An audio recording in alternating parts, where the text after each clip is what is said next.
চোখ আল্লাহকে বেষ্টন করতে পারে না।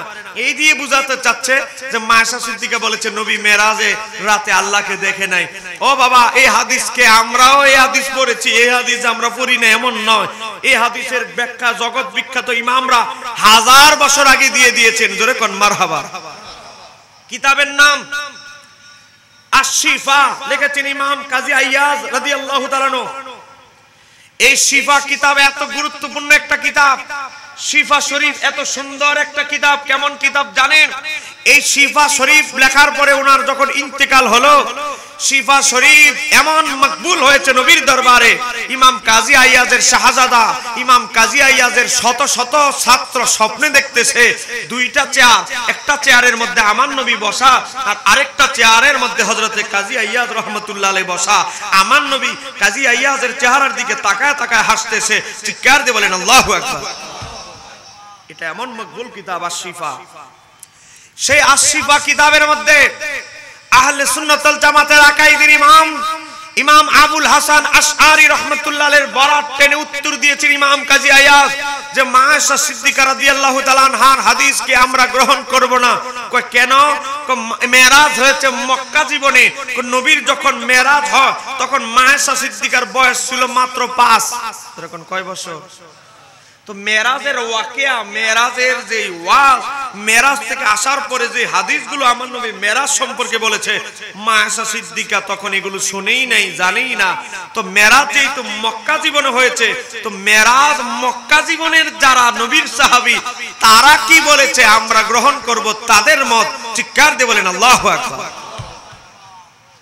এজন্য ইমাম কাজী আইয়াজ ইমাম আবুল হাসান আশআরীর বক্তব্য দিয়ে প্রমাণ করেছে যে মা আয়েশা সিদ্দিকা মেরাজের সময়, ঘটনার সময় তিনি ছিলেন ছোট, একদম ছোট। 1 নাম্বার জবাব। 2 নাম্বার ব্যাখ্যা হচ্ছে মা আয়েশা সিদ্দিকার riwayat হচ্ছে মাওকুফ। মাওকুফ riwayat কখনো মারফু riwayatের মোকাবেলা করতে পারে না। যারা আলেম ওলামা উসুলে হাদিস যারা পড়েছে তারা জানে মারফু মানে হচ্ছে নবীর বাণী আর মাওকুফ মানে সাহাবীদের বাণী। ও বাবা, সাহাবীদের বাণী যদি নবীর বাণীর বিরুদ্ধে হয় তাহলে সাহাবীদের বাণীকে চুপ রাখতে হবে, মানা যাবে না। নবীর বাণী গ্রহণ করতে হবে। এটা হলো উসুলে হাদিসের দাবি। ও বাবা, আহনাফদের উসুলের দাবি, 4 মাযহাবের ইমামদের উসুলের দাবি। তাহলে বোঝা গেল মা আয়েশা সিদ্দিকার ব্যক্তিগত মত।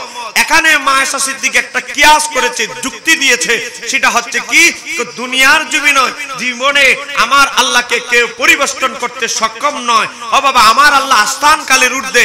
এজন্য আমরা এই উত্তরে বলবো আমার আল্লাহ তার হাবিবকে স্থান কালের ঊর্ধ্বে নিয়ে আরশে আযম পাড়ি দিয়ে লামাকানে নিয়ে সময় সীমা রেখার ঊর্ধ্বে নিয়ে তার হাবিবকে দিদার দিয়েছেন। চিৎকার দিয়ে বলেন সুবহানাল্লাহ।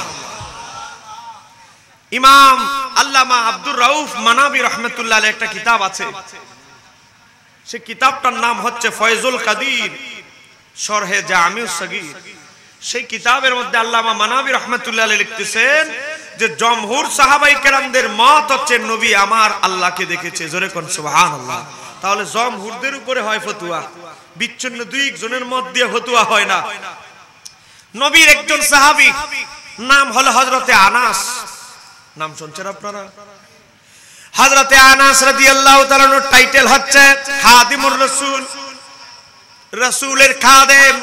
হযরতে আনাস রাদিয়াল্লাহু তাআলা বাবা যখন যুদ্ধের ময়দানে শহীদ হলো, হযরতে আনাসের মা নবীর দরবারে এসে বললেন, ইয়া রাসূলুল্লাহ, ইয়া হাবিবাল্লাহ, আনাসের বাবা শহীদ হয়ে গেছে।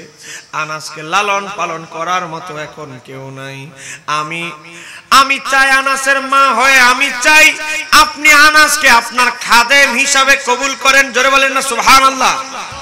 সে তারপর থেকে হযরতে আনাস নবীর একটানা দীর্ঘ 10 বছর নবীর খেদমত করেছিলেন। এজন্য হযরতে আনাসের টাইটেল হলো, উপাধি হলো খাদিমুর রাসূল। জোরে বলেন মারহাবা। 10 বছর নবীর খেদমত করলো, তো তিনি কি আমার নবীর ব্যাপারে কম জানেন? কম জানবেন না বেশি জানবেন?